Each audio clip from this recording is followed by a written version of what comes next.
ണ്ടാ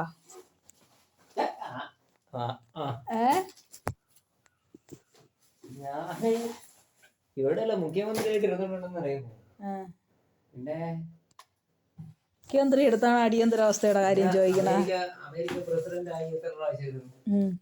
അല്ല അങ്ങനെ നിങ്ങള് കൊച്ചുങ്ങളാണ്, നിങ്ങളെ അവര് ഇതിനെ കുറിച്ചൊന്നും ചിന്തിക്കണവരും ഇല്ല. പിന്നെ അല്ല അടിയന്തരാവസ്ഥയും മുഖ്യമന്ത്രി എന്ത് ബന്ധം?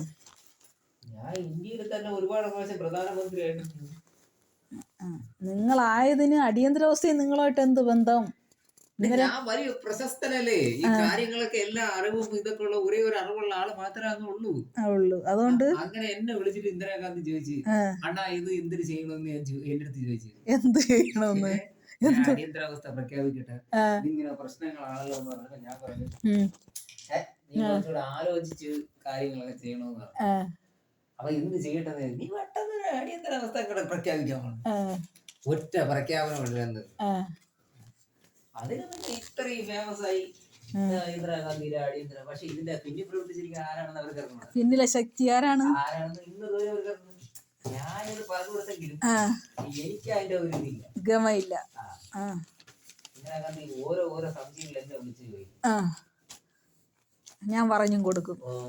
ഈ ചെറുക്കനൊക്കെ ചെറുതാണ്, ഈ രാജീവ് ഗാന്ധി ആ ചെറുക്കനൊക്കെ, അവനൊക്കെ കിടന്ന് നിക്കറിൽ അങ്ങോട്ടും ഇങ്ങോട്ടും ഓടേ. ഞാൻ അവരെ വീട്ടിൽ ചെല്ലുമ്പോ കാണാം, ഞാൻ പിന്നെ മുട്ടായി മേടിച്ച് കൊടുത്തിട്ട് ഞാനിങ്ങനെ തിരിച്ചു കൊടുക്കണം.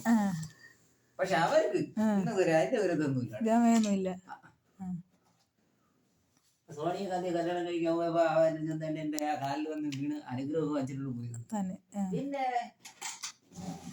ഞാൻ വൈകിട്ട് തമിഴ്നാട്ടിൽ പോയപ്പോ പറഞ്ഞാ പോകാൻ അവര് പിന്നെ റെഡിയാക്കും. ഞാൻ കേട്ടില്ല, എന്റെ ഒരു വാക്കവൻ ഇതാക്കിയെങ്കിൽ ഇന്ന് അവനെ ജീവിച്ചിരിക്കായിരുന്നു. പറയാനല്ലേ പറ്റൂ.